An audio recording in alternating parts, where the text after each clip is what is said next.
기도하겠습니다. 사랑과 은혜가 많으신 아버지 하나님, 주님의 은혜에 감사와 찬양을 드립니다. 아버지, 이 시간에도 우리와 함께하여 주시옵시고 우리가 진리를 알아가는데 부족함이 없도록 도와주시옵소서. 우리에게 긍휼의 은사를 주시고 긍휼을 베푸는 자로 살아가게 하시니 감사드립니다. 먼저 또 우리가 정말 구원을 받을 수 없는 세상에서 가장 불쌍하고 가여운 자들이지만은 하나님께서 우리를 긍휼을 베풀어 주셔서 긍휼을 있게 해 주셨습니다. 정말 욥과 같이, 사도 바울과 같이 율법주의에 있는 사람들을 긍휼을 베풀어 주시고 구원해 주시는 하나님의 사랑을 우리가 깨달아 알 수 있도록 역사하여 주시옵소서. 우리가 또 이 은사를 통해서 형제를 사랑하고 늘 존경하며 서로 존경하며 살아가는 귀한 성도들이 될 수 있도록 역사하여 주시옵소서. 모든 말씀 예수 그리스도의 이름으로 기도했습니다. 아멘. 로마서 12장 10절을 보겠습니다. 형제를 사랑하여 서로 우애하고 존경하기를 서로 먼저 하며. 아멘. 악입니다. 정말 아무리 강조를 해도 지나치지 않습니다. 우리는 악을 미워해야 합니다. 왜 악을 미워해야 하는가 하면 이 악으로 인하여 우리가 영생을 얻을 수 없기 때문입니다. 사도 바울이 영생의 문제가 아니라면 이 악을 미워하라고 하지 않습니다. 그러나 분명히 영생의 문제가 있기 때문에 악을 미워하라고 말씀을 하고 있습니다. 내 육체가 있습니다. 만약에 이 육체가 죽는 것이 있다면 우리는 그것을 좋아할 수 없습니다. 우리가 쉽게 생각하면 됩니다. 전쟁이 일어납니다. 아니, 이 시대에 우리나라에서 문제가 되고 있는 것이 핵입니다. 왜 사람들이 이 핵에 대해서 민감하게 반응을 하고 있습니까? 바로 죽음이 있기 때문입니다. 핵이 한번 터지고 나면 직접 사람이 죽는 것도 있지만 그 여파로 인하여 평생을 고생하다가 죽는 사람도 있습니다. 핵이 우리 인체에 아무런 영향을 주지 않는다면 그렇게 민감할 필요가 없습니다. 그것이 한번 터지면 어떤 결과가 있다는 것을 모든 사람이 알고 있기 때문에 미워하고 있습니다. 바로 그것입니다. 악은 우리 영의 일에 있어서 핵과도 같고 독약과도 같습니다. 그래서 성경에 이 악에 대해서 수도 없이 말씀을 하고 있습니다. 악이라는 단어를 다 셀 수 없을 정도로 기록이 되어 있습니다. 그 이유는 이 악이 있으면 반드시 사망을 당하기 때문입니다. 미워해야 합니다. 아니, 악은 모양이라도 있어서는 안 됩니다. 사도 바울이 데살로니가에서 악은 모양이라도 버리라고 말씀을 하고 있습니다. 그런데 다시 말씀드리지만 이 악을 전혀 모르고 있습니다. 아니, 이 시대는 악을 행하면서도 자기들이 이 악을 행한다는 것을 전혀 모르고 있습니다. 자기들이 선을 행한다고 하는 그것이 실상은 다 악이지만 악을 너무 모르고 있습니다. 예수 그리스도를 믿습니까? 여러분이 교회 안에서 아무리 예수 그리스도를 믿는다고 해보아야 소용이 없습니다. 주님께서 선한 일을 행한 자는 생명의 부활로, 악한 일을 행한 자는 심판의 부활로 나오리라고 하신 말씀이 누구에게 하고 있는 말씀인가 하면 교회 안에 있는 사람들에게 하고 있는 말씀입니다. 교회 안입니다. 그런데 어떻습니까? 이제까지 거의 모든 신학자들이나 목사들이 성경을 교회 안의 일로 보지를 않고 있습니다. 교회 안에 있는 일이 아니라 교회와 세상의 일로 보고 있습니다. 예수님께서 분명히 교회 안에 있는 사람에게 말씀을 하고 있지만 교회 안에 있는 사람들은 다 선한 일을 하고 있는 것으로 알고 있다는 것이 심각한 문제입니다. 예수 그리스도를 믿는 사람입니다. 그들이 악한 일을 하고 있다는 말씀입니다. 이 시대 교회 안에서 예수 그리스도를 믿는다고 하는 사람들이 다 악한 일을 하고 있다는 것을 말씀을 하고 있습니다. 성경을 보시기 바랍니다. 누가 악한 일을 하고 있는가를 알 수 있습니다. 시편을 보시기 바랍니다. 악에서 떠나라고 계속해서 말씀을 하고 있습니다. 교회 안에 악인이 얼마나 많다는 것을 성경에서 계속해서 말씀을 하고 있습니다. 마태복음 25장에서도 악인에 대해서 말씀을 하고 있습니다. 그들이 다 예수 그리스도를 믿고 있었다는 것을 알아야 합니다. 이스라엘입니다. 주님이 오셨을 때 이스라엘이 어떻게 했습니까? 그들이 누구였습니까? 그들은 다 악인이었습니다. 이 시대라고 다르다고 생각하지 마시기 바랍니다. 성경은 계속해서 이 악한 자들에 대해서 말씀을 하고 있습니다. 그러나 사람들은 교회에 나와서 예수 그리스도를 믿는다고 하면 자기가 악을 행하지 않는 것으로 생각하고 있습니다. 예수 그리스도를 믿는 사람입니다. 그들이 행악자라고 말씀을 하고 있습니다. 교회 안에 있는 사람들이 상상도 못하는 일이 실제 일어나고 있다는 사실입니다. 자기들은 평생을 하나님을 잘 믿었다고 했는데 그 모든 일들이 다 악한 행위가 되어서 주님이 오실 때 바깥 어두운 곳에 쫓겨나 슬피 울며 이를 갈미 있으리라고 말씀을 하고 있습니다. 악을 미워해야 합니다. 그런데 도리어 악을 좋아하고 있습니다. 자기 영혼을 사망케 하는 악한 행위를 하는 것을 더 좋아하고 있는 것을 볼 수 있습니다. 왜 그러한 일이 있는가 하면 악이 무엇이라는 것을 성경을 보고도 모르기 때문입니다. 하나님의 사랑은 거짓이 없습니다. 그 거짓이 없는 사랑을 받으려면 반드시 교회 안에서 악을 미워하는 성도가 되어야 합니다. 선에 속한 사람은 악을 미워하고 있고 악을 행하는 사람은 선에 속할 수 없습니다. 그것을 사도 바울이 말씀하고 있지만 이 악이라는 단어만 보고 있고 악이 무엇인가를 모르고 있습니다. 영생입니다.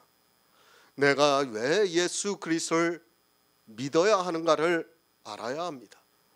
그 이유는 영생을 얻기 위해서입니다. 그 영생을 어떻게 얻을 수 있는가를 이제까지 사도 바울이 로마서를 통해서 말씀을 했고 그 영생에 대해서 하나님의 사랑은 거짓이 없다고 말씀을 하면서 악을 미워하고 선에 속하라고 말씀을 하고 있습니다. 선한 일을 합니까? 반드시 악을 미워해야 합니다. 그런데 선한 일을 한다고 하는 그들이 악을 행하고 있습니다. 성경을 모르면 자기가 교회 안에서 무슨 일을 하는지를 모르고 평생을 악만 행하다가 사망에 이른다는 것을 알아야 합니다. 선한 일을 하시기 바랍니다. 주님께서 선한 일을 하는 자는 생명의 부활로 악한 일을 하는 자는 심판의 부활로 나오리라고 말씀을 하고 있습니다. 그러나 교회 안에서 선을 행하는 사람보다는 악을 행하는 사람이 더 많이 있습니다. 더 많은 정도가 아니라 거의 모든 사람이 악을 행하면서도 그것을 깨달을 수 있는 지혜가 없습니다. 새 번역을 보겠습니다. 형제의 사랑으로 서로 다정하게 대하며 존경하기를 서로 먼저 하십시오. 형제를 사랑하시기 바랍니다. 사랑에는 거짓이 없습니다. 이 사랑은 하나님의 사랑을 말씀하고 있습니다. 하나님께서 우리 인생들을 사랑하시는 일은 거짓이 없다고 말씀을 하고 있습니다. 이렇게 하나님이 우리를 사랑하시는 일을 깨닫는 것이 바로 악을 미워하고 선에 속하는 일이라는 말씀입니다. 이렇게 하나님의 사랑을 아는 성도는 형제를 사랑하라고 말씀을 하고 있습니다. 늘 말씀드리지만 성경은 영의 일입니다. 이 시대는 성경을 거의 문자적으로 보고 있습니다. 물론 우리는 문자적으로도 이해를 해야 합니다. 또 문자적으로도 우리는 형제를 사랑해야 합니다. 그것을 모르는 사람이 있습니까? 이 세상 사람도 다 아는 성경 말씀은 초등학문이라는 것을 알아야 합니다. 육신의 형제입니다. 그 형제가 사망의 길로 가고 있다면 우리는 그 형제를 사랑해야 하는 것이 너무도 당연한 일입니다. 그러나 사도 바울은 지금 그런 육적인 형제를 말씀을 하는 것이 아닙니다. 12장을 시작하면서 사도 바울이 로마에 있는 성도들에게 형제들이라고 부르고 있습니다. 그 형제를 말씀하고 있다는 것을 깨달아야 합니다. 교회입니다. 그 안에는 복음으로 교제를 하고 있는 모든 사람은 다 형제입니다. 우리는 그 형제를 사랑해야 합니다. 우리에게 은사를 주신 이유는 바로 그 형제를 사랑해서 그들이 영생을 얻을 수 있게 도와주라는 하나님이 주신 직분이라고 말씀을 하고 있습니다. 형제를 사랑해야 합니다. 특히 우리는 교회 안에서 아직 믿음에 든든히 서 있지 못하고 있는 형제를 사랑해야 합니다. 그 형제가 믿음의 굳세게 서서 구원을 받는다면 하나님께서 가장 기뻐하시는 일입니다. 하지만 이 시대는 형제를 사랑하라고 말씀을 하니까 육적인 사랑을 생각하고 있습니다. 교회 안에 있는 거의 모든 사람이 복음을 모르다 보니까 육적으로 행하고 있습니다. 마태복음 12장 50절을 보겠습니다. 신약 성경 20쪽입니다. 마태복음 12장 50절입니다. 누구든지 하늘에 계신 내 아버지 뜻대로 하는 자가 내 형제요 자매요 모친이니라 하시더라. 히브리서 2장 11절을 보겠습니다. 신약 성경 354쪽입니다. 히브리서 2장 11절입니다. 거룩하게 하시는 자와 거룩하게 함을 입은 자들이 다 하나에서 난지라. 그러므로 형제라 부르시기를 부끄러워 아니하시고. 아멘. 형제입니다. 성경에서 말씀하고 있는 형제입니다. 교회 안에 있다고 해서 다 형제라고 하지 마시기 바랍니다. 이 시대는 교회 안에 있으면 다 형제가 된 것으로 생각하고 있습니다.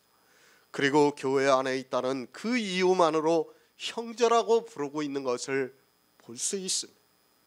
형제에 대한 정의입니다. 우리 성도는 육의 사람이 아닙니다. 육의 모습을 보고 형제라고 하는 것은 이 세상의 모든 종교와 국가가 다 그렇게 하고 있습니다. 같은 종교 안에서 생활을 하고 있는 모든 사람은 다 형제라고 부르고 있습니다. 아니, 형제라고 불러야 서로 유대감을 가질 수 있기 때문에 세상의 모든 종교가 다 그렇게 부르고 있습니다.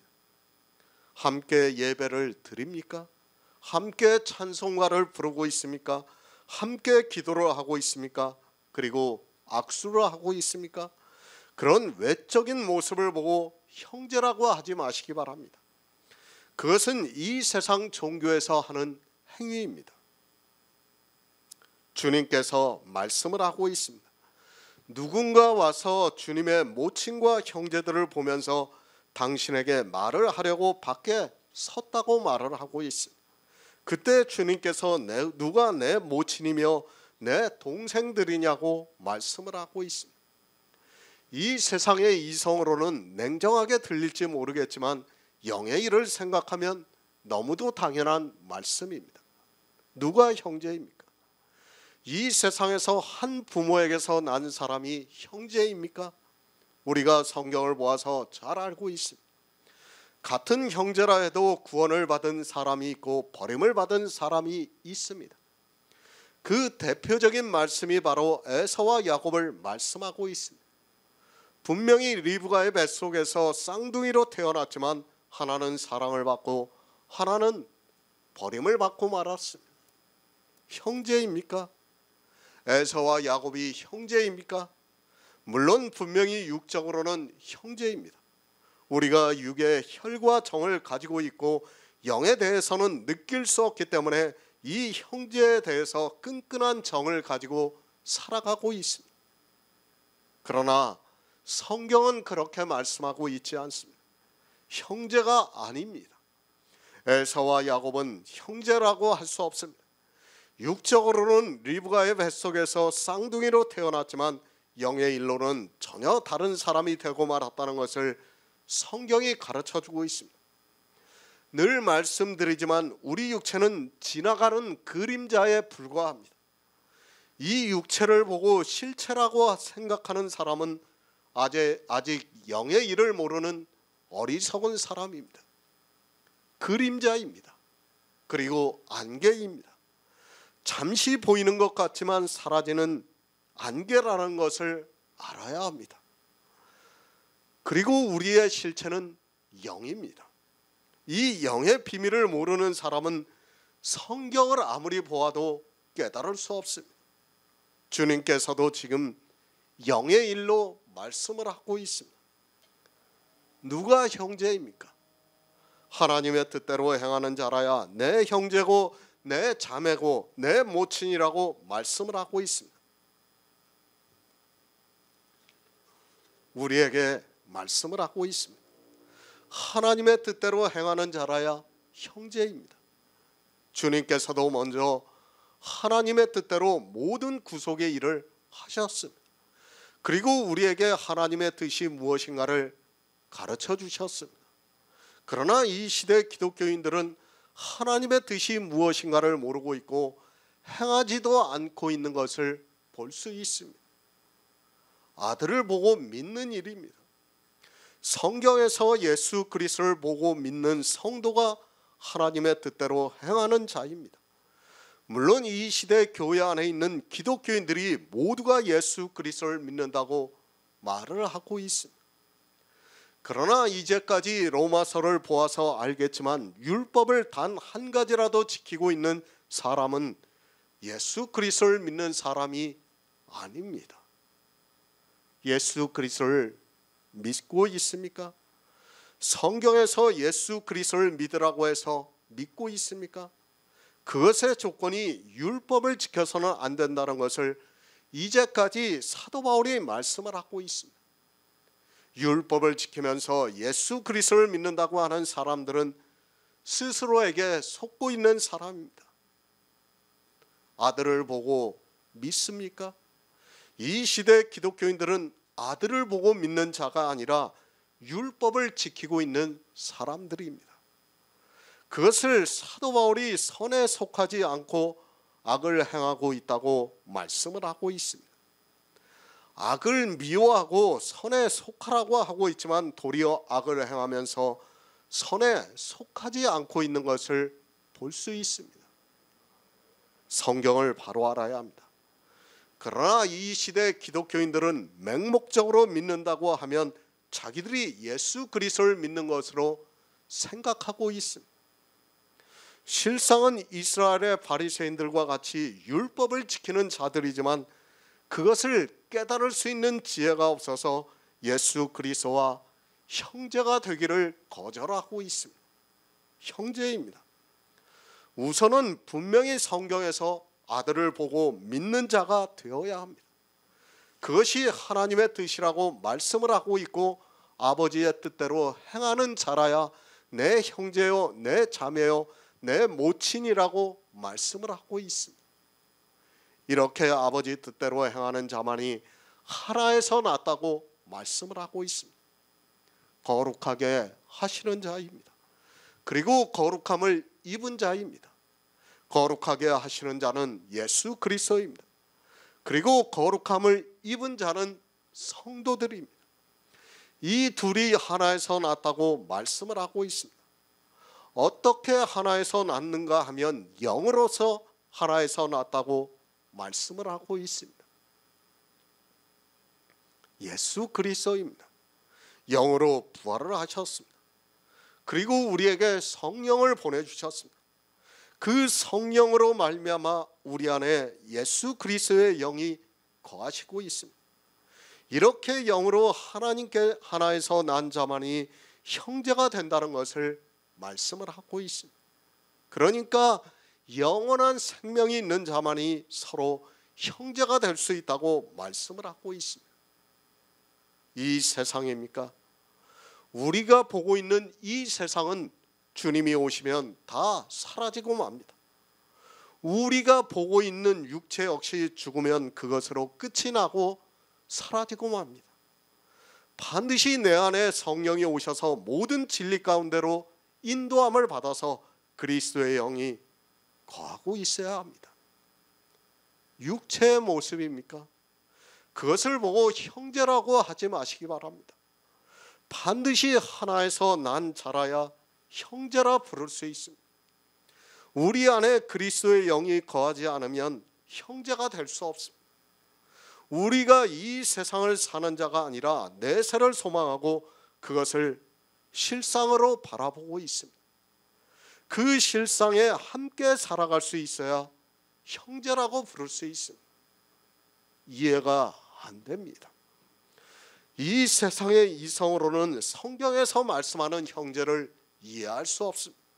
그러나 성령의 감동을 받아 진리로 인도함을 받고 있는 성도는 형제가 누군가를 알고 있습니다. 이렇게 성경에서 말씀하고 있는 형제를 사랑하라고 말씀을 하고 있습니다. 육체가 아니라 하나에서 난 자를 사랑하라고 말씀을 하고 있습니다. 베드로전서 1장 22절을 보겠습니다. 신약성경 378쪽입니다. 베드로전서 1장 22절입니다. 너희가 진리를 순종함으로 너희 영혼을 깨끗하게 하여 거짓이 없이 형제 사랑하기에 이르렀으니 마음으로 뜨겁게 피차 사랑하라. 아멘. 형제를 사랑하여 우리 성도는 형제를 사랑하고 있습니다. 물론 육적으로도 사랑을 하고 있습니다. 그러나 성경은 그런 육의 일을 말씀하는 것이 아니라 영의 일을 말씀하고 있습니다. 육적으로 형제를 진심으로 사랑을 했다 해도 그가 구원을 받지 못한다면 아무 의미가 없다는 것을 알아야 합니다. 형제 사랑입니다. 먼저 진리에 순종하라고 말씀을 하고 있습니다. 진리가 무엇입니까? 생명을 주는 것이 진리입니다. 만약에 우리에게 생명을 줄 수 없다면 그것은 진리라고 말할 수 없습니다. 이 시대 기독교인들은 진리가 무엇인가를 모르고 있습니다. 진리에 순종하시기 바랍니다. 그럼 진리에 순종하지 않는 것은 무엇입니까? 진리에 순종하지 않는 것은 율법을 지키는 것입니다. 이스라엘의 바리새인들입니다. 그들은 진리에 순종하지 않았습니다. 어떻게 진리에 순종하지 않았는가 하면 율법을 지킴으로 해서 예수 그리스도를 영접하지 않았습니다. 주님께서 이 세상에 오셔서 복음을 전파하셨지만 받아들이지를 않았습니다. 무엇 때문에 대적했습니까? 이스라엘의 바리새인들은 자기들이 지키는 율법으로 인하여 진리에 순종을 하지 못했습니다. 안식일 때문에 대적을 했고 그리고 식사를 할 때 손을 씻는 것을 가지고 대적을 했고 자기들이 성경에서 문자적으로 알고 지키는 율법을 가지고 대적을 했던 것을 볼 수 있습니다. 그런데 어떻습니까? 이 시대 기독교인들이 얼마나 많은 율법을 지키고 있습니다. 그런 그들이 예수 그리스도를 믿는다고 하고 있습니다. 그리고 베드로전서의 말씀을 보고 자기들이 진리에 순종을 하고 있다고 말을 하고 있습니다.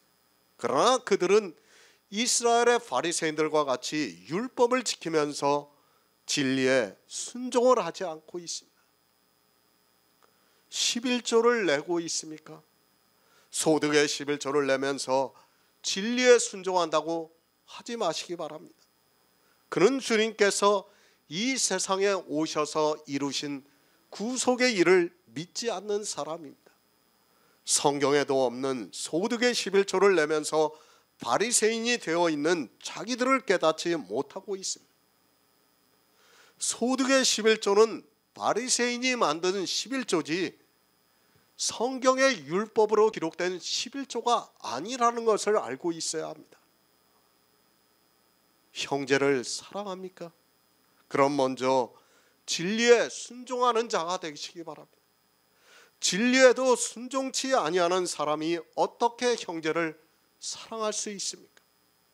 진리에 순종하는 성도만이 그 영혼이 깨끗하게 될 수 있고 거짓이 없이 형제를 사랑할 수 있다고 말씀을 하고 있습니다. 거짓이 없이 형제를 사랑합니다. 거짓입니다. 생명에 대해서 거짓이 무엇인가 하면 이 시대 기독교인들이 지키고 있는 율법입니다. 거짓이라고 하니까 이 세상의 초등학문을 생각하면서 거짓을 말하고 있습니다. 성경은 영의 일이라는 것을 늘 생각하고 보아야 합니다. 거짓입니다. 생명에 대해서 거짓을 말씀하고 있습니다. 생명에 대해서 거짓은 율법의 행위입니다. 그 율법의 행위가 없이 형제를 사랑하라고 말씀을 하고 있지만 이 시대는 율법을 지키지 않는 교회가 없습니다. 자기들이 말로는 율법이 폐해졌다고 하면서 수많은 율법을 교회 안에서 지키고 있습니다. 거짓이 있습니까? 그는 형제를 사랑하는 자가 아닙니다. 율법을 지키고 있습니까? 그는 바리새인과 같이 진리에 순종하지 않는 사람입니다. 그런데도 성경을 모르다 보니까 자기가 무슨 일을 하고 있는지를 모르고 있습니다. 그러니까 교회 안에서 율법을 지키면서 아무리 자기네들이 교제를 하고 사랑한다고 해도 그들은 형제를 사랑하는 자가 아니라는 것을 말씀하고 있습니다. 형제를 사랑하시기 바랍니다. 내 형제가 누군가를 바로 아시기 바랍니다. 반드시 복음 안에서 교제를 하는 성도만이 내 형제입니다. 그런 형제를 사랑하라고 말씀을 하고 있습니다. 육체적으로도 사랑하는 것도 물론 해야겠지만은 그보다는 먼저 우리는 거짓이 없이, 그러니까 율법을 지키지 않고 형제를 사랑해야 합니다. 데살로니가전서 4장 9절을 보겠습니다. 신약성경 332쪽입니다. 데살로니가전서 4장 9절입니다. 형제의 사랑에 관하여는 너희에게 쓸 것이 없으면 너희가 친히 하나님의 가르치심을 받아 서로 사랑함이라. 아멘. 형제의 사랑입니다. 이 시대는 형제를 어떻게 사랑해야 하는가를 모르고 있습니다. 종교가 되어 있는 기독교는 이 세상 종교나 사회에서 이야기하는 그런 형제를 사랑하는 것을 자기들의 육체로 나타내고 있는 것을 볼 수 있습니다. 물론 그것을 전혀 무시할 수 없습니다. 그러나 성경에서 말씀하는 형제에 대해서 바로 알고 사랑이 무엇인가를 바로 알아야 합니다. 내 모든 것을 주었습니다. 아니, 욥과 같이 내 형제가 소경이 되었는데 그 소경의 눈이 되어 주었다고 해서 그가 형제를 사랑한 사람입니까? 기독교는 이미 육체의 종교가 되어서 그런 행위를 하는 것을 보고 형제를 사랑하는 것으로 생각하고 있습니다. 그러니까 육체의 것을 채워주는 것으로 형제를 사랑한다고 생각하고 있습니다. 테레사 수녀입니까? 장기려 박사입니까? 그들이 형제를 사랑했습니까? 제가 그들이 한 행위를 판단하고자 하는 것이 절대로 아닙니다. 저는 감히 생각할 수 없는 일을 그들은 분명히 했습니다. 그러나 성경에서 말씀하는 형제 사랑에 대해서 바로 알고 있어야 합니다. 이 시대입니다. 육체적으로 어려운 사람을 돕는 것을 마치 형제를 사랑하는 것으로 생각하고 있습니다. 그래서 기독교인들은 기부단체 같은 곳에 기부를 많이 하고 있습니다. 아마도 제가 알고 있는 거의 모든 기부단체는 기독교 계열의 단체인 것으로 알고 있습니다. 왜 그렇게 하고 있는가 하면 성경의 문자를 보고 형제 사랑을 실천하기 위해서입니다. 형제 사랑입니다. 그것에 대해서는 쓸 것이 없다고 말씀을 하고 있습니다. 왜 쓸 것이 없습니까? 이제까지 사도 바울은 영의 일에 대해서 계속해서 말씀을 하고 있습니다. 형제 사랑을 모릅니까? 어떻게 하는 것이 형제 사랑이라는 것을 모르고 있습니까? 만약에 아직까지도 형제 사랑이 무엇인가를 모르고 있다면 그는 예수 그리스도를 믿는 사람이 아닙니다. 내가 형제를 사랑했습니까? 어떻게 사랑했습니까? 육체적으로 사랑을 하고 있다면 그는 어리석은 자입니다. 우리가 사랑하는 형제가 구원을 받아야 내가 형제를 사랑했다고 말할 수 있습니다. 이 영생에 대해서 사도 바울이 이제까지 말씀했기 때문에 너희에게 쓸 것이 없다고 말씀을 하고 있습니다. 형제 사랑을 어떻게 해야 합니까? 거짓이 없이 해야 되는 거예요. 거짓이 무엇이에요? 율법입니다. 율법을 지키지 않는 것이 우리가 형제를 사랑하는 거예요. 우리가 교회 안에서, 그러니까 성도들이 교제를 하면서 율법을 지키지 않는 것이 첫 번째가 형제 사랑하는 거예요. 율법을 아무리 지키면서, 그가 율법을 지키면서 형제를 아무리 사랑한다고 해도 그는 형제를 사랑하는 자가 될 수 없다는 것을 말씀하고 있습니다. 물론 테레사 수녀나 장기려 박사 같은 사람들이 굉장히 큰 일을 했어요, 교회 안에서. 그러나 그것이 형제 사랑입니까? 형제 사랑이 될 수 없어요. 세상에서 말하는 형제 사랑은 했을지 몰라도 성경에서 말씀하는 형제 사랑은 하지 못했습니다. 형제 사랑에 대해서는 쓸 것이 없습니다. 이 세상 사람입니다. 형제 사랑에 대해서 이야기를 해보라고 하시기 바랍니다. 그러면 당연히 테레사 수녀와 같은 사람이 형제를 사랑했다고 말을 하고 있습니다. 형제 사랑은 그런 것이 아니라 우리가 친히 하나님의 가르치심을 받아 서로 사랑하고 있다고 말씀을 하고 있습니다. 형제 사랑입니다. 먼저 종용이 자기 일을 하라고 말씀을 하고 있습니다. 자기 일이 무엇입니까? 이 시대는 자기 일이 무엇인가를 모르고 있습니다. 내 일은 내 영혼이 구원을 받는 일입니다. 자기 스스로가 구원도 받지 못한 그가 어떻게 형제를 사랑할 수 있습니까?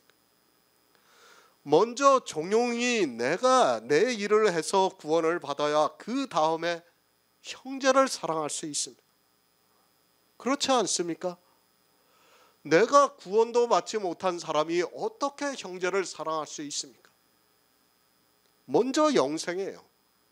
내가 먼저 영생을 받은 자가 되어서 내가 율법을 지키지 않고 진리로 인도함을 받을 때 형제를 사랑할 수 있는 거예요. 그렇지 않으면 그것은 형제 사랑이 아니라는 것을 알아야 됩니다. 그래서 사도 바울이 뭐라고 말씀합니까? 먼저 종용이 자기 양식을 먹으라고 말씀하는 거예요. 너희가 먼저 구원을 받으라고 말씀을 하고 있는 겁니다. 형제 사랑에 대해서 쓸 것이 없어요. 내가 영생을 받으면 내 형제한테 무엇을 전할 수 있습니까? 영생에 대해서 전할 수 있어요. 그런데 영생을 못 받은 사람은 아무리 자기가 뛰어나도 다른 것을 전할 수밖에 없어요. 그렇기 때문에 사도 바울이 종용이 먼저 자기 양식을 먹으라는 말씀이에요. 내가 구원을 받으면 내 형제도 당연히 구원을 받을 수 있고 그것이 형제 사랑이라고 말씀을 하고 있습니다. 요한일서 3장 10절을 보겠습니다. 신약 성경 390쪽입니다. 요한일서 3장 10절입니다. 이러므로 하나님의 자녀들과 마귀의 자녀들이 나타나나니 무릇 의를 행치 아니하는 자나 또는 그 형제를 사랑치 아니하는 자는 하나님께 속하지 아니하니라. 아멘. 교회입니다. 그 안에는 하나님의 자녀가 있습니다. 그리고 마귀의 자녀가 있습니다. 사도 요한은 지금 초대교회를 말씀하고 있습니다. 그러니까 복음이 전해지고 있는 교회에서 말씀을 하고 있습니다. 복음이 전해지지 않고 있는 교회는 마귀의 자녀들만 있습니다. 진리를 순종치 아니하는 교회는 마귀의 자녀들만 있다는 말씀입니다. 성경입니다. 늘 말씀드리지만 교회 안에 있는 일입니다. 그런데 이 성경을 어떻게 보고 있습니까? 마치 교회 안에 있는 사람들은 다 하나님의 자녀고 세상에 있는 사람들은 다 마귀의 자녀로 생각하고 있습니다. 그러나 바로 알아야 합니다. 교회 안에는 마귀의 자녀도 있고 하나님의 자녀도 있다고 말씀을 하고 있습니다. 이제까지 모든 신학자라고 하는 그래도 나름대로 지혜가 있다고 하는 그들이 성경을 다 그렇게 보고 있고 이 시대 목사들 역시도 그렇게 보고 있습니다.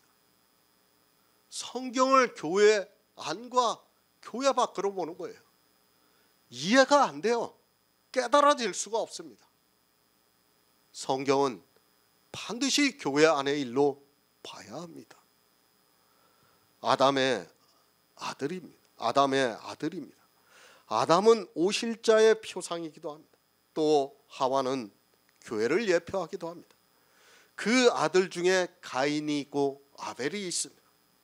그 가인이 아울을 죽였다고 말씀을 하고 있습니다. 가인이 이 세상에 있는 사람입니까? 가인도 하나님께 제사를 드렸고 하나님을 믿었습니다. 요한일서 3장 1절부터의 말씀을 누구와 누구를 비유로 해서 말씀하고 있는가를 12절에서 결론으로 말씀을 하고 있습니다. 교회 안에 가인과 같은 자가 있고 아벨이 있다는 것을 말씀을 하고 있습니다. 이러므로 하나님의 자녀와 마귀의 자녀들이 나타난다는 말씀은 교회 안에 있는 사람을 말씀하고 있다는 것을 알 수 있습니다. 하나님의 자녀입니다. 친히 하나님이 형제 사랑하는 것을 가르치고 있다고 데살로니가 전서에서 말씀을 하고 있습니다. 그러나 교회 안에는 하나님의 자녀만 있는 것이 아니라 마귀의 자녀도 있다는 것을 말씀하고 있습니다. 아니, 교회는 거의 다 마귀의 자녀로 가득 차 있다는 것을 알아야 합니다. 누가 많습니까? 예수님께서 분명히 처함을 받은 자는 많으나 택함을 입은 자는 적다고 말씀을 하고 있습니다. 그리고 사도 바울도 이사야서의 말씀을 인용을 해서 남은 자만 구원을 받는다고 말씀을 하고 있습니다.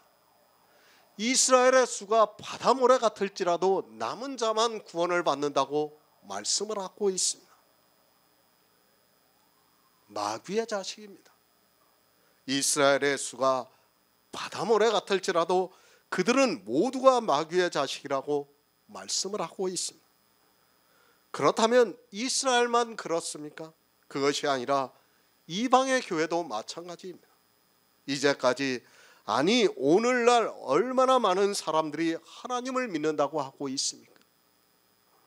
바다 모래 같습니다. 우리나라만 해도 1000만 명이 된다고 합니다. 그런데 그렇게 1000만 명이 되어도 남은 자만 구원을 받습니다. 교회 안에는 이렇게 마귀의 자식들이 더 많이 있습니다.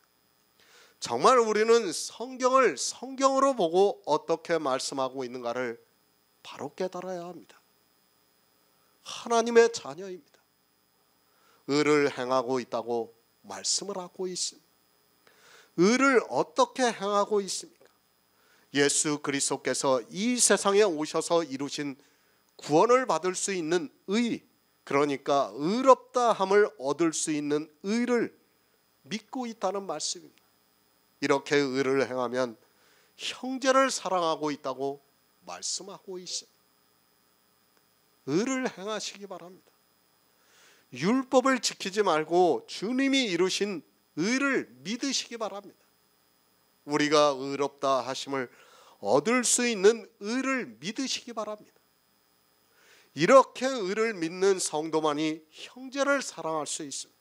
하지만 안타깝게도 이 시대는 의를 행하는 사람이 거의 없습니다. 아니, 자기들이 율법을 지켜서 의를 행하려고 하고 있고 그것이 도리어 불의가 되고 있지만 깨닫지를 못하고 있습니다. 의입니다. 의롭다 하심을 얻을 수 있는 의입니다. 그 의는 오직 주님만이 행하셨습니다. 우리가 행하는 율법의 의는 의롭다 함을 받을 수 없는 의라서 불의가 되고 있습니다. 하나님께서는 우리에게 복음을 주시고 또 은사를 주셔서 형제를 사랑하고 서로 우애하고 존경하기를 먼저 하라고 말씀을 하고 있습니다. 은사를 주신 이유입니다. 하나님의 성도로서 이 세상에서 폼잡고 살라고 주신 것이 절대로 아닙니다. 아니, 은사를 바로 한다면 그렇게 할 수 없습니다. 우리에게 은사를 주시고 직분을 주신 이유는 형제를 사랑하여 그가 구원을 받을 수 있게 하기 위해서이고 서로 우애하고 존경하기를 먼저 하라고 말씀하고 있습니다. 은사를 말하고 있습니다. 하나님의 사랑은 거짓이 없습니다. 우리 성령을 받아 복음의 직분을 받은 성도는 정말 악을 미워하고 선에 속해야 합니다. 그런 성도만이 형제를 사랑하고 서로 우애하고 존경하기를 서로 먼저 함으로 해서 하나님의 사랑이 나타나게 하고 있습니다. 형제를 사랑한다고 하면서 교회 안에서 율법을 단 한 가지라도 지키고 있는 사람은 거짓을 하고 있는 거예요. 사도 바울이 그 말씀을 하고 있는 거예요. 거짓이 없이 형제를 사랑하라고 하는 겁니다. 인간적으로 거짓이 없이 형제를 사랑하라는 말씀이 아니라 구원을 받을 수 없는 그 율법을 지키는 행위를 하지 말고 형제를 사랑하라고 우리에게 가르쳐주고 있는 말씀입니다. 디모데전서 5장 17절을 보겠습니다. 신약성경 341쪽입니다. 디모데전서 5장 17절입니다. 잘 다스리는 장로들을 배나 존경할 자로 알되 말씀과 가르침에 수고하는 이들을 더할 것이니라. 아멘. 존경하시기 바랍니다. 물론 가르치기를 잘하는 장로가 있다면 당연히 존경을 해야 합니다. 이 세상에서 말하는 그런 존경을 말씀하는 것이 아닙니다. 이 세상에서 말하는 존경은 우러러 받드는 것을 말하고 있습니다. 교회 안에서 장로를 우러러 받든다면 그건 역시 우상이 되고 만다는 것을 알아야 합니다. 왜 존경합니까? 그의 안에 그리스도의 영이 거하시고 있기 때문입니다. 아무리 장로가 잘 가르쳐서 그를 통해서 구원을 받는 사람이 있다 해도 인간적으로 우러러 받들어 존경을 하는 것은 아닙니다. 그런 존경을 하라는 말씀이 아니라 하나님께서 그와 함께 하시기 때문이며 그가 하고 있는 모든 말씀이 성령의 감동으로 하고 있다는 뜻에서 말씀을 하고 있습니다. 우리는 형제입니다. 인간적으로는 형제가 아닙니다. 우리는 서로 다른 부모에게서 태어났습니다.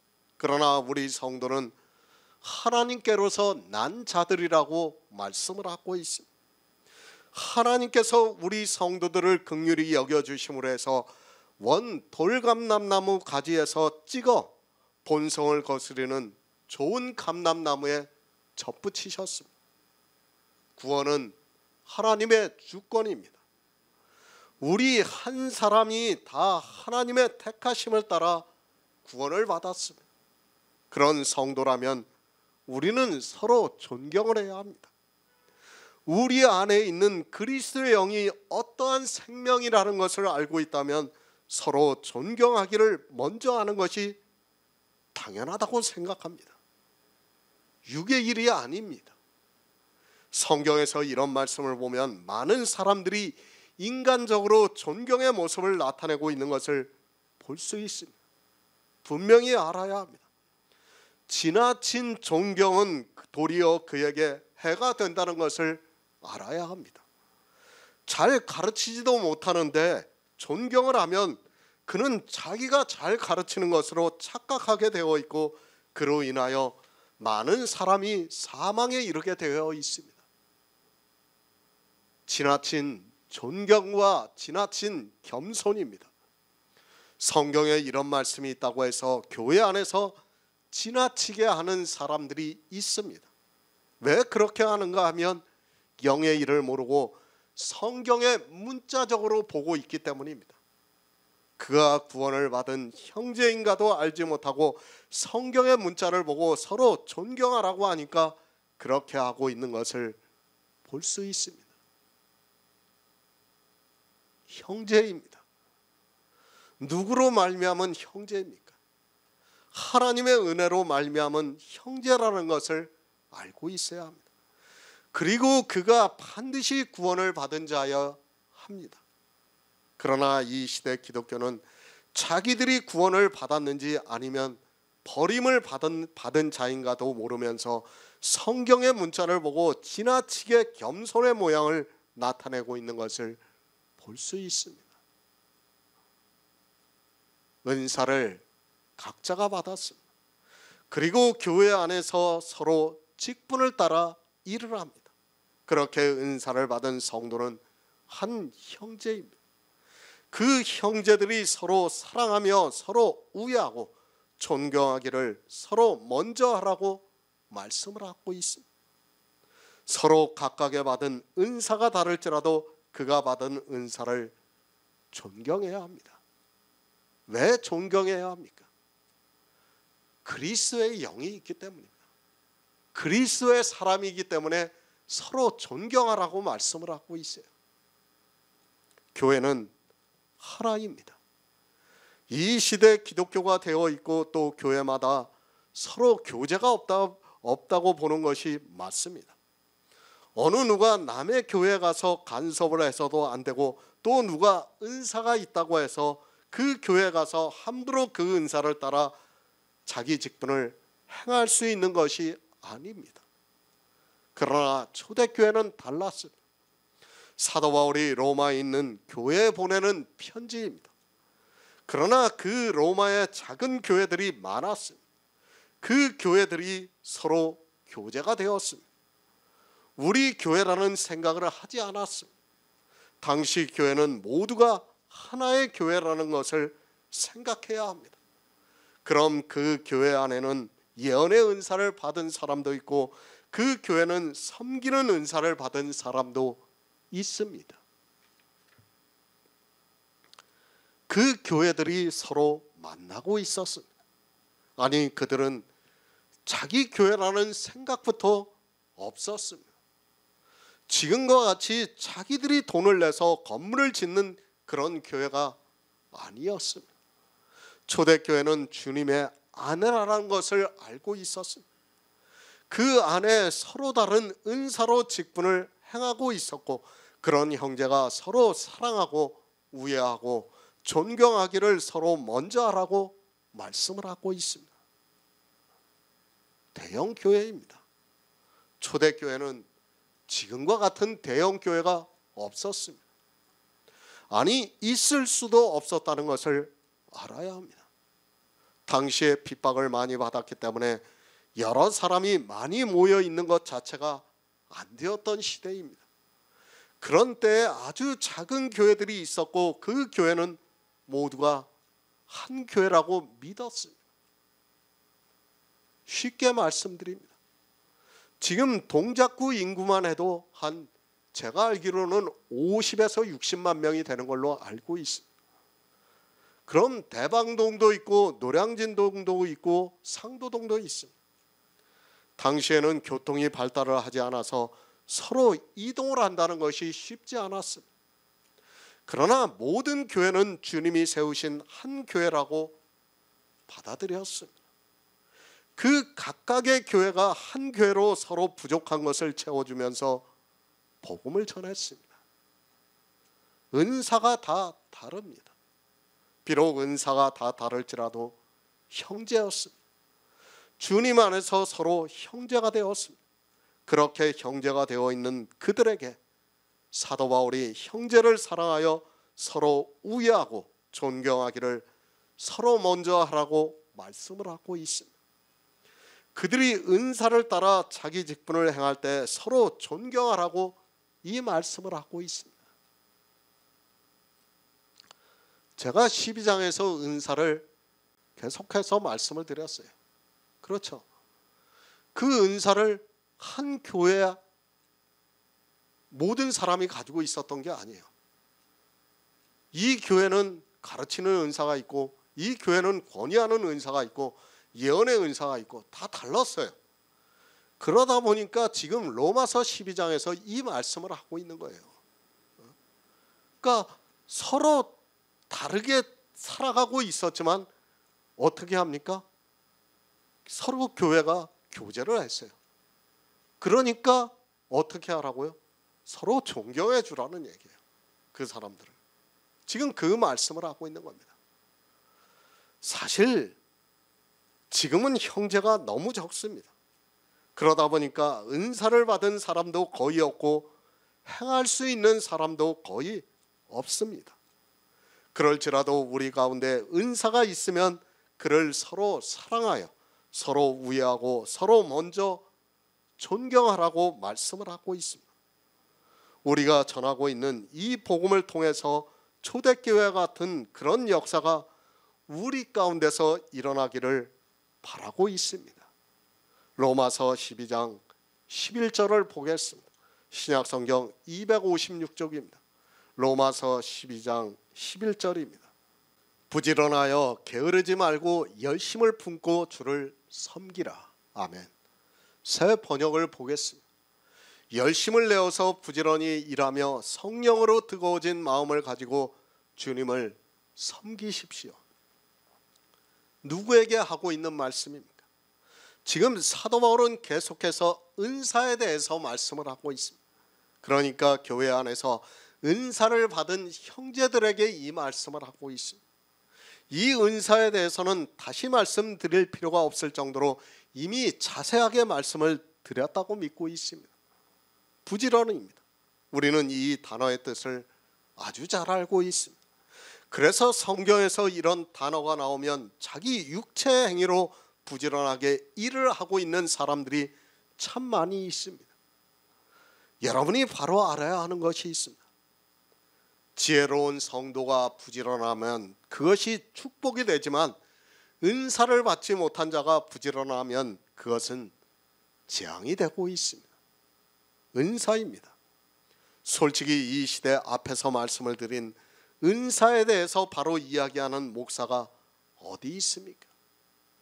성경을 사람의 이성에 따라 보면서 은사에 대해서 말을 하고 있는 것을 볼 수 있습니다.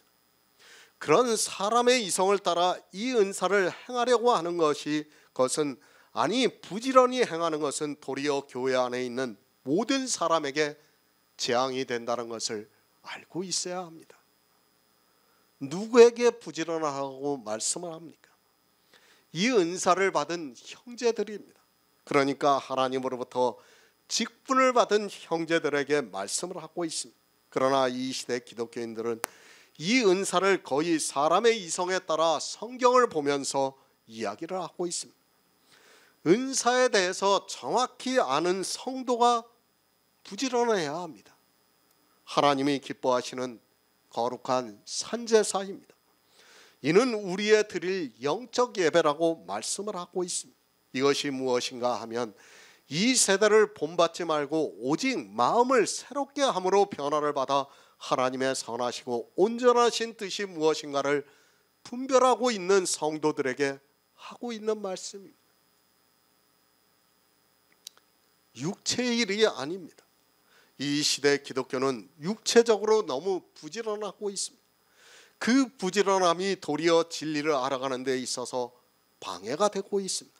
아니, 교회 안에 너무 많은 제사와 일이 있다 보니까 사람들이 종영히 앉아서 진리를 알아갈 수 있는 시간적 여유가 없습니다. 목사만 해도 그렇습니다. 그들이 얼마나 바쁘게 살아가고 있습니까? 솔직히 그렇게 바쁘게 살면서 그 많은 설교를 준비한다는 것이 기적과도 같은 일이라고 생각합니다. 교인들의 가정사까지 챙기면서 어떻게 시간을 내서 성경을 보고 설교를 준비하는지 도무지 이해가 안 됩니다. 그렇죠? 목사가 되면 교인들 밥숟가락까지 다 알아야 된다고 이야기를 하고 있어요. 그런 사람들이 무슨 성경을 보고 성경에서 진리를 알 수 있습니까? 목사는 다른 일 하면 안 돼요. 알 필요도 없습니다. 그냥 성경만 보면 되고, 그리고 진리만 전하면 됩니다.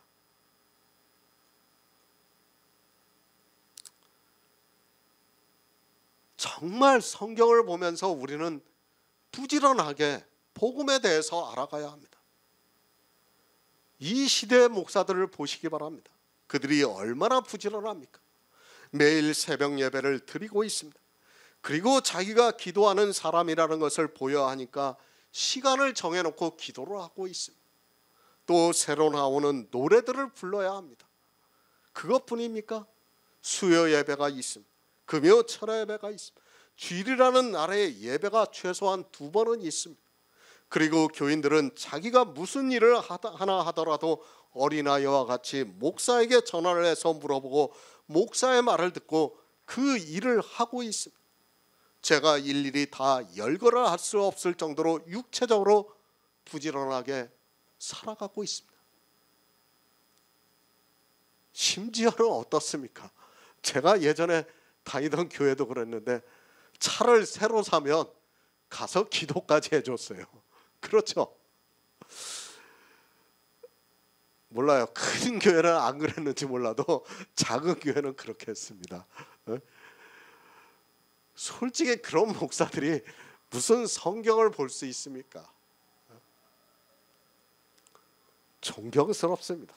그렇게 하는 것을 보면 교인들은 목사를 존경하지 않을 수 없습니다.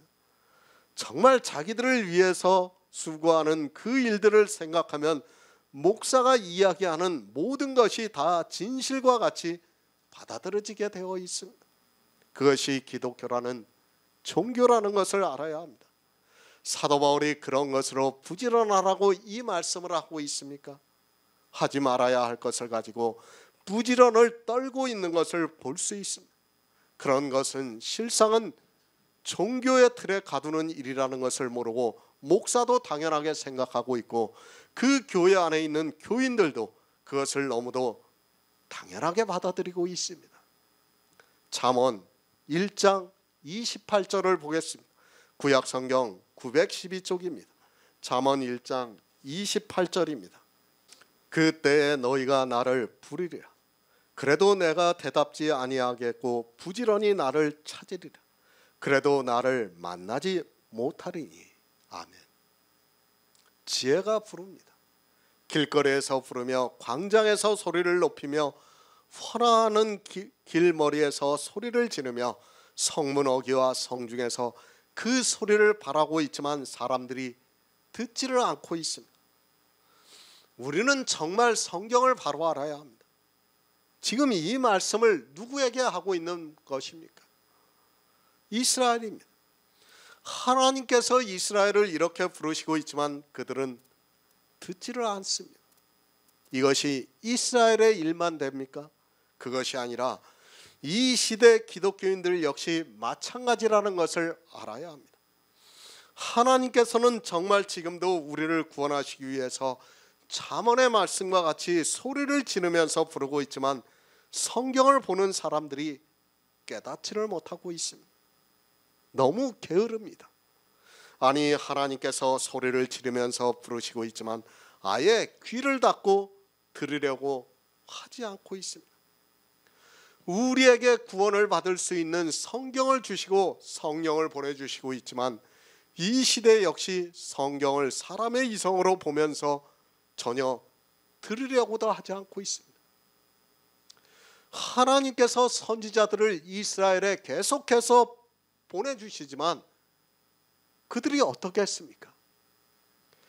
결심하고 돌아오지 않는다고 말씀을 하고 있습니다. 어느 정도인가 하면 아예 결심을 했다고 말씀을 하고 있어요.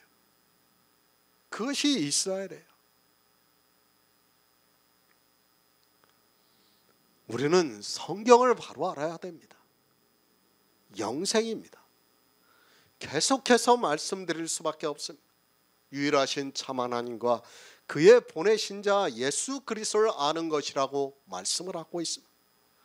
그것을 어디서 알 수 있습니까?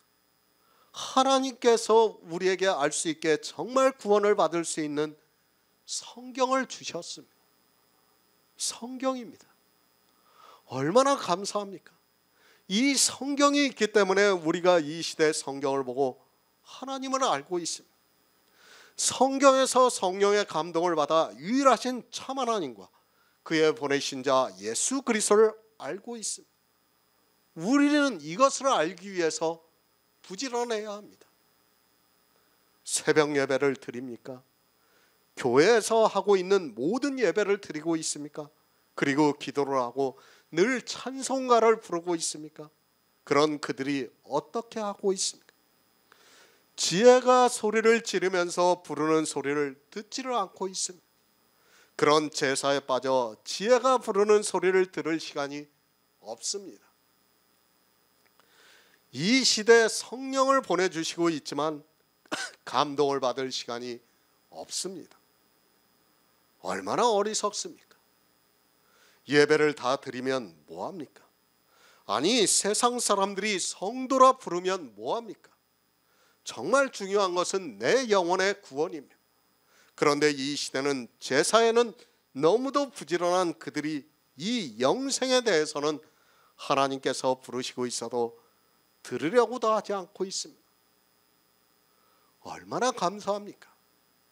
우리에게 한글 개혁 성경을 주신 것은 우리나라 사람들을 버리지 않고 구원하시겠다는 하나님의 뜻이 있습니다. 저는 정말 늘 성경을 볼 때마다 이 한글 개혁 성경은 너무도 하나님의 은혜가 큰 성경이라고 생각하고 있어요. 제가 방언의 은사가 없어서 정말 히브리어와 헬라어를 다 알지는 못하지만은 제가 볼 때는 조금 더 손색이 없다고 믿고 있어요. 정말 그런 성경을 우리에게 주신 것은 은혜예요, 은혜. 은사자를 통해서 방언의 은사를 받은 사람들로 하여금 우리가 보고 있는 한글 개혁 성경을 쓰게 하시고 우리가 그 성경을 보고 성경에서 영생을 얻을 수 있는 하나님을 알아가고 있다는 말씀입니다. 방언의 은사라고 하니까 여러분이 오해하지 마세요. 외국어를 좀 안다고 해서, 내가 히브리어를 좀 안다고 해서, 헬라어를 좀 안다고 해서 방언의 은사가 있는 것으로 생각하지 마세요. 우리나라 성경이 40여 종이 넘는다고 제가 늘 말씀을 드리잖아요. 그 사람들이 나름대로는 히브리어 헬라어에 정통한 사람들이에요. 그런데 어떻습니까? 한글 개혁 성경만한 성경이 없어요. 누구만이 방언의 은사를 받았냐? 한글 개혁 성경에 번역한 사람만이 방언의 은사를 받았다고 저는 그렇게 믿고 있는 사람이에요. 아무나 방언의 은사를 받은 게 아니에요. 쉽게 생각하지 마시기 바랍니다.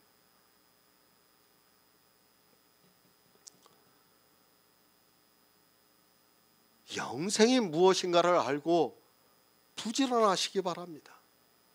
정말 성경에서 하나님을 만나야 합니다. 그런 성도만이 영생을 얻을 수 있다고 말씀을 하고 있습니다. 그런데 이 시대 기독교인들은 성경의 문자를 아는 것으로 하나님을 만난 것으로 생각하고 있습니다.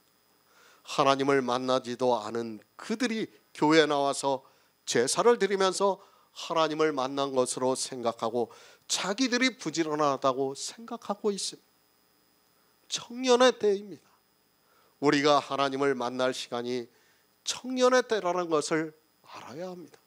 그런데 이 청년의 때를 거의 이 시대 기독교인들은 제사를 드리면서 보내고 있습니다. 지혜가 소리를 지르면서 부르고 있지만 그 소리를 애써 외면을 하면서 세월을 허비하고 있습니다. 제가 늘 말씀드립니다. 인생 짧습니다. 우리에게 주어진 80년이라는 시간이 길다고 생각하지 마시기 바랍니다. 유년기 20세입니다. 그리고 이 시대는 조금 오래 사니까 70세 이상이 되면 총기가 사라진다는 것을 알아야 합니다. 기껏해야 40년에서 50년이라는 시간을 주셨는데 그 시간에는 또 세상에서 자기 육체가 사는 것으로 모든 정력을 낭비하고 있어서 하나님을 만날 시간이 없습니다. 저도 50대 중반이 넘었습니다. 이제 제가 복음을 전할 수 있는 시간은 불과 10여 년도 안 남았다고 생각하고 있습니다. 물론 하나님께서 그 이상 총기를 주시면 할 수 있겠지만 나이가 있으면 그 총기라는 것도 사라지게 된다고 생각하고 있습니다. 그 총기가 사라지게 되면 그때는 하나님을 만나고 싶어도 만나지 못한다는 것을 잠언에서 말씀하고 있습니다. 다시 말씀드립니다. 영생은 유일하신 참 하나님과 그의 보내신 자 예수 그리스도를 아는 것입니다. 그것을 교회에 나가서 예배를 몇 번 드리면서 설교를 들었다고 해서 알 수 있다고 생각하지 마시기 바랍니다. 청년의 때에 우리는 정말 세월을 허비하지 말고 이 일에 부지런해야 합니다. 교회에 나왔습니까? 자기가 먹고 살기도 바쁜 세상이라는 것을 너무도 잘 알고 있습니다. 그런데 그렇게 그 바쁜 세상을 살면서 교회에 나와서 제사를 드리느라 유일하신 참 하나님과 그의 보내신 자 예수 그리스도를 아는 일을 할 수가 없습니다. 그것이 이 시대 기독교인이라는 것을 알아야 합니다. 성경을 보면 뭐합니까? 그들이 성경에서 하나님의 사랑과 예수 그리스도의 은혜를 알고 있습니까? 거의 성경을 문자적으로 보면서 어떻게 하면 제사를 잘 드릴까를 배우고 있습니다. 그들에게 재앙이 임한다고 말씀을 하고 있고 그 재앙이 임할 때는 하나님을 부지런히 찾아도 만날 수가 없습니다. 왜 만날 수가 없는가 하면 시간이 없어서 만날 수 없습니다. 아니, 총기가 사라지면 만나고 싶어도 만나지를 못해요. 우리가 최소한 몇 년입니까? 이 성경을 보면서 아니 복음만 들으면서 최소한 몇 년이 걸립니까? 사도 바울이 사도행전에서 에베소 교회를 떠나면서 내가 3년 동안 밤낮으로 너희를 훈계했다고 말씀을 하고 있습니다. 지금으로 하면 10년 이상을 사도 바울로부터 복음을 들었다는 말씀. 그런데도 내가 가면 흉악한 이리가 와서 너희를 아끼지 않고 삼킨다고 말씀을 하고 있습니다. 부지런하시기 바랍니다. 부탁드리지만 청년의 때를 허비하지 마시기 바랍니다. 우리에게 영생보다 더 소중한 일이 어디 있습니까? 저 역시 늘 성경을 보고 있지만 솔직히 아직도 모르는 말씀들이 많이 있습니다. 물론 구원에 대해서는 이제 거의 모든 것이 명확하게 보이고 있지만 부분적으로는 깨닫지 못하고 있는 말씀들이 많이 있습니다. 정말 감사하게 생각하고 있어요. 저는. 성경을 볼 때마다 늘 감사한 마음뿐이에요. 정말 성경이 하나하나 풀어질 때마다 저는 정말 벅차게 감사하고 있어요. 그것이 뭡니까? 우리가 부지런한 거예요. 다른 게 부지런한 게 아닙니다. 그 성경 하나하나가 풀릴 때마다 우리가 그 안에서 하나님의 사랑을 깨닫고 예수 그리스도의 은혜를 깨달을 때마다 정말 저는 가슴이 벅차고 있어요. 아, 이게 영생이구나 하는 것을 깨달을 수 있습니다. 제사의 시간을 낭비하지 마시기 바랍니다. 내가 하고 있는 모든 행위는 다 제사입니다.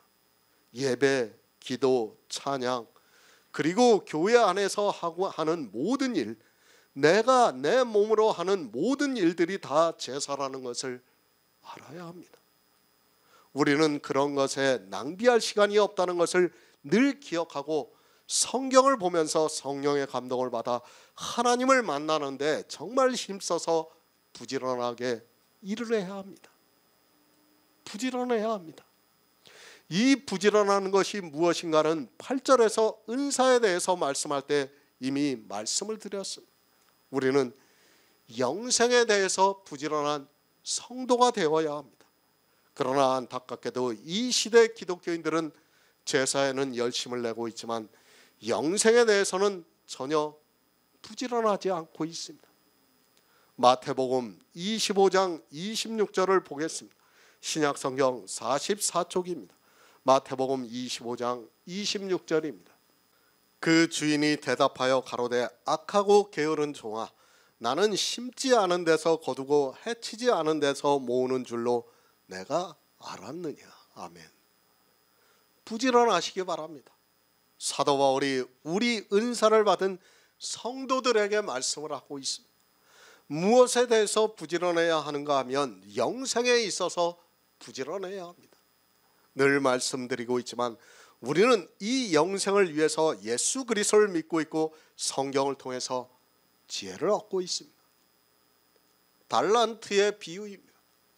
이 달란트의 비유가 무엇이라는 것을 먼저 알아야 하는데 이 시대는 비유조차도 모르고 살아가고 있습니다. 주님께서는 우리 영원한 생명에 대해서 비유로 말씀을 하고 있습니다.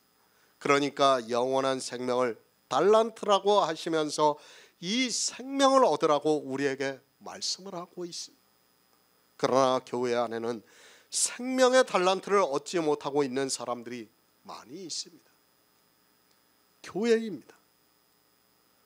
모두가 이 생명의 달란트를 얻을 수 있는 재능이 있습니다.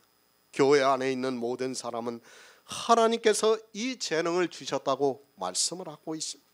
하지만 교회 안에 있는 사람들이 이 재능을 받았으면서도 그것을 깨달을 수 있는 지혜가 없어서 한 달란트를 받은 종과 같이 생명의 달란트를 남기지 못하고 있습니다. 게으르지 마시기 바랍니다. 게으르다고 말씀을 하니까 세상에서 게으른 것을 말씀하는 것으로 생각하고 있습니다. 누가 게으른 자입니까? 예배도 참석하지 않고 기도도 시간 내서 드리지 않고 찬송가도 잘 부르지 않는 그 사람이 게으른 사람입니까? 성경을 바로 깨닫지 못하면 그는 사망에 이른다는 것을 알고 있어야 합니다. 악하고 게으른 종입니다. 게으른 사람은 악한 자라고 말씀을 하고 있습니다. 교회 안에 있는 악한 자들은 다 게으른 자입니다.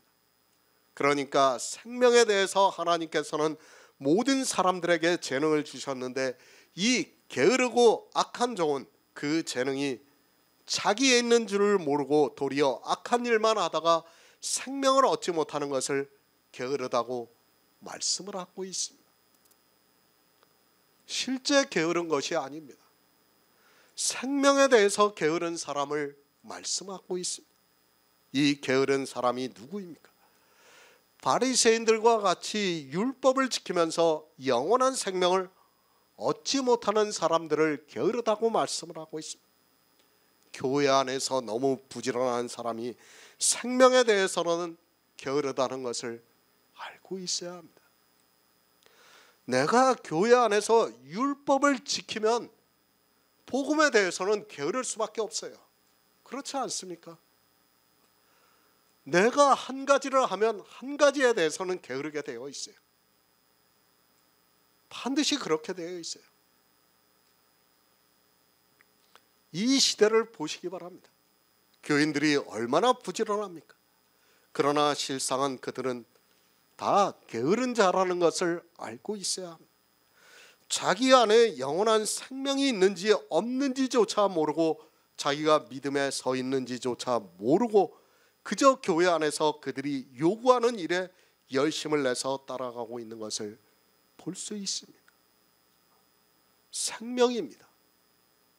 은사를 받은 성도는 이 생명에 대해서 게을러서는 절대로 안 됩니다.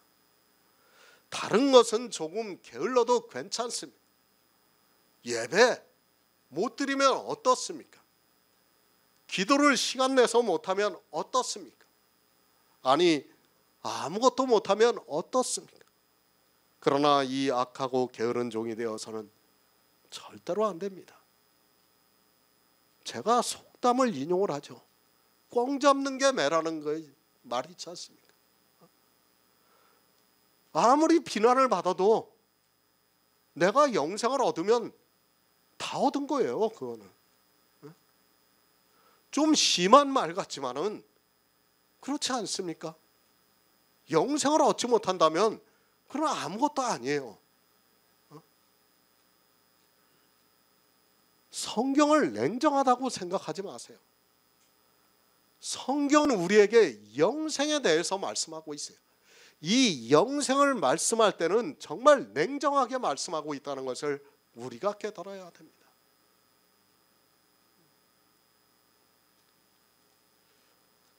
예수님께서 비유로 말씀하고 있습니다. 교회 안에 있는 율법주의자들을 비유로 해서 말씀을 하고 있습니다. 그들은 율법을 지키느라 생명에 대해서는 게으른 사람들입니다. 자기들이 지키고 있는 그 율법의 행위 때문에 생명에 대해서 게으르다는 것을 말씀하고 있습니다. 교회 아닙니다. 분명히 두 사람이 있습니다. 하나는 율법을 지키는 악한 자입니다. 율법을 지키는 그 악한 자를 주님께서 비유로 말씀하시면서 게으르다고 말씀을 하고 있습니다. 그리고 다른 하나는 하나님께서 주신 재능대로 생명의 달란트를 남기는 성도입니다. 성도는 다른 것 생각하지 않고 이 달란트를 남기는 일에만 마음을 두고 있습니다. 착각하지 마시기 바랍니다. 예수님께서 비유로 말씀하셨습니다. 1달란트 받은 사람, 2달란트 받은 사람, 5달란트 받은 사람이 있습니다. 사람들이 쉽게 생각하고 있습니다. 그래도 셋 중에 2명이 달란트를 받은 것으로 생각하고 교회 안에 있는 자기들이 재능대로 달란트를 남기고 있는 것으로 생각하고 있습니다. 비유입니다. 실제가 그렇다는 것이 절대로 아닙니다. 실상은 어떻습니까? 교회 안에서 이 달란트를 남기는 사람이 지극히 적다는 것을 알고 있어야 합니다. 어느 정도 적은가 하면 이 시대 교인들 10만 명 중에 1명이 있으면 하나님께서 우리에게 은혜를 주시고 있다고 믿고 있습니다. 실상은 그것도 안 된다는 것을 알고 있어야 합니다.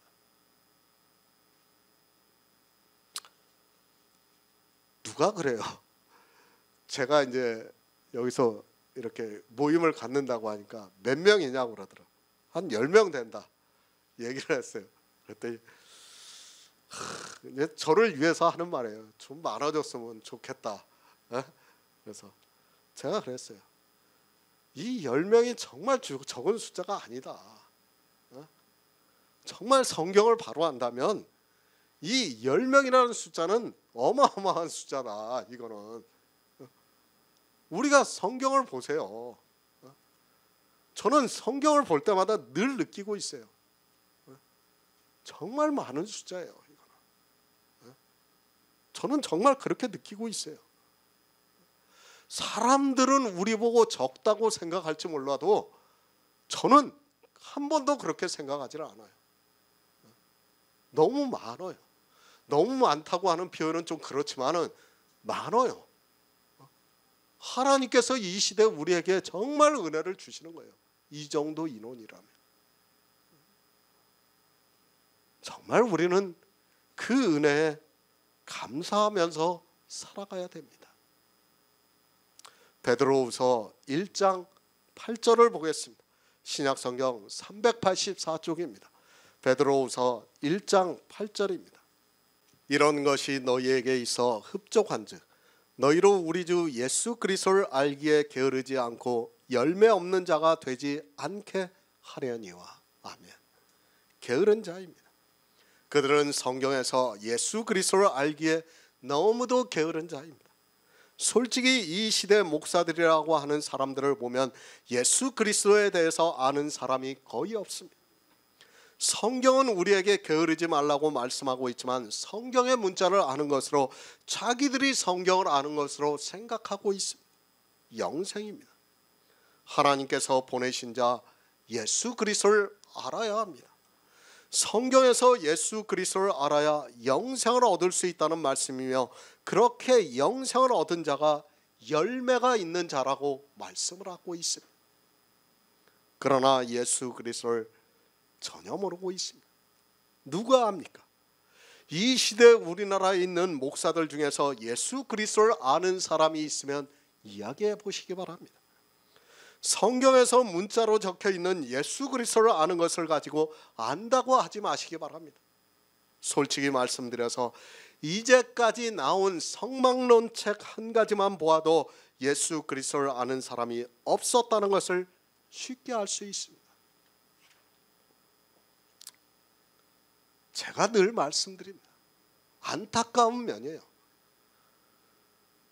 정말 구약을 보면서 어려운 말씀들이 많아요. 정말 그걸 해석하기 위해서 별의별 자료들을 제가 다 찾고 있어요. 어떤 때는. 그런데 제 마음에 와닿는 자료가 하나도 없어요. 어떤 때는 정말 인터넷을 한 2시간, 3시간을 뒤져요. 그러면서 다 찾고 있어요. 없어요. 왜 없습니까? 그들이 게을르기 때문이에요. 부지런한 자가 없기 때문에 없어요. 아무리 찾아도. 이거는 안타까운 일입니다.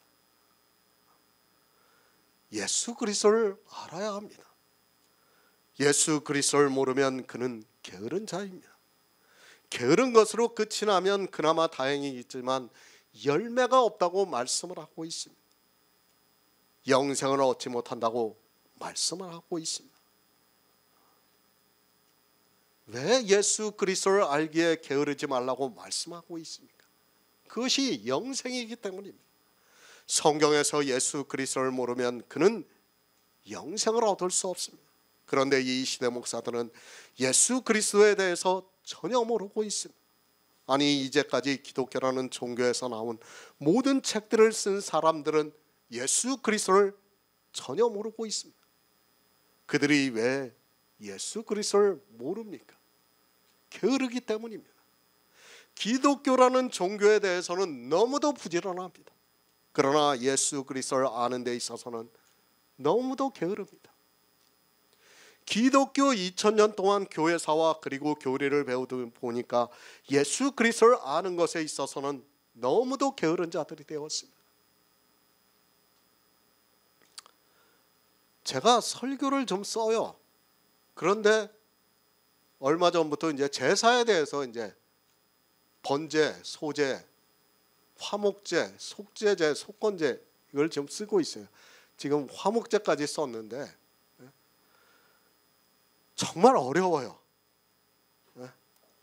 그 하나하나 그 화목제에서는 콩팥을 적어라라고 하더라고요. 그런데 도저히 모르겠어요. 제가 아무리 봐도 모르겠어. 정말 그걸 찾으려고 제가 자료들을 다 찾아봤어요. 근데 끝내는 제가 그것에 대해서 말을 못했어요. 그 정도예요. 좀 앞에 있는 사람들이 그런 거 한 가지라도 좀 알았으면 얼마나 제가 좀 편합니까? 예? 근데 알 수가 없어요. 물론 화목제에 대해서 제가 그래도 화목제가 뭐라는 제사가 중요하기 때문에 그 제사에 대해서 중요한 것은 다 썼어요. 그러나 콩팥을 갖다가 불에 사르라고 하는데 도저히 무슨 뜻인지를 모르겠더라고요. 제가 그것에 대해서는. 그래가지고 솔직히 못 썼습니다. 그것에 대해서는. 정말 그래요. 우리는 정말 그것을 알기에 힘써야 돼요. 저도 답답해요. 부지런하게 정말 알고 싶지만 모르니까 답답한 거예요. 물론 그 콩팥에 대한 비유를 하나 모른다고 해서 뭐 우리가 구원을 받는데 문제가 있다고 생각하지는 않아요. 제가 이미 화목제라는 게 더 중요하기 때문에 사실 그거는 그렇게 중요한 건 아니에요. 그러나 어떻습니까? 다 안다 그러면 더 좋겠죠. 그죠? 당연한 겁니다. 은사자입니다. 정말 부지런해야 합니다. 무엇에 대해서 부지런해야 됩니까? 예수 그리스도를 알기 위해서 부지런해야 합니다. 성경을 보면서 부지런해야 한다는 거예요. 육체로 일을 하는 데 있어서 부지런한 것이 아니라 성경을 보는 데 있어서 우리가 정말 부지런하게 해서 하나님을 힘써 알아야 한다는 말씀을 하고 있습니다. 그런데 어떻습니까? 성경과 전혀 반대로 하고 있습니다. 생명에 대해서는 부지런하라고 하면 제사에 대해서 부지런하고 있고, 생명에 대해서 게으르지 말라고 하면 도리어 악하고 게으른 종이 되어서 생명의 달란트를 남기지 못하고 있습니다. 자기가 무엇을 하고 있는지도 모르고 기독교라는 종교가 이끄는 대로 이성이 없는 짐승과 같이 끌려가고 있습니다. 디도서 2장 14절을 보겠습니다. 신약성경 390쪽을 보겠습니다. 디도서 2장 14절입니다. 그가 우리를 대신하여 자신을 주심은 모든 불법에서 우리를 구속하시고 우리를 깨끗하게 하사 선한 일에 열심하는 친백성이 되게 하려 하심이니라. 아멘. 열심을 품고 주를 섬기라고 말씀을 하고 있습니다. 성경에서 열심을 품고 주를 섬기라고 말씀을 하니까 자기들이 교회에 나가서 행위에 열심을 내는 것으로 마치 그것이 열심을 품고 주님을 섬기는 것으로 생각하고 있습니다. 그것은 주님을 섬기는 것이 아니라 교회라는 아세라에게 열심을 내고 있는 사람입니다. 바로 아시기 바랍니다. 교회에 열심을 내는 것이 주님께 열심을 내는 것으로 생각하지 마시기 바랍니다. 누가 교회에 열심을 내라고 가르치고 있습니까? 열심을 품고 주를 섬기라고 말씀을 하고 있지 누가 열심을 품고 교회를 섬기라고 말씀을 하고 있습니까? 모릅니까? 교회를 모릅니까? 주님을 모릅니까? 교회를 섬기는 것이 누가 주님을 섬기는 것이라고 말씀을 하고 있습니까? 성경에서는 전혀 그렇게 말씀하고 있지 않은데 자기들의 생각으로 사람의 이성을 가지고 마치 그것이 주님을 섬기는 것으로 생각하고 있습니다. 예수 그리스도를 믿으시기 바랍니다. 다시 말씀드리지만 예수 그리스도를 믿으시기 바랍니다. 저에게 무슨 봉창 두드리는 말을 하느냐고 하지 마시기 바랍니다. 이 시대에 예수 그리스도를 믿는 사람이 없기 때문에 계속해서 안타까운 심정으로 이 말씀을 하고 있습니다. 불법을 행하고 있습니까?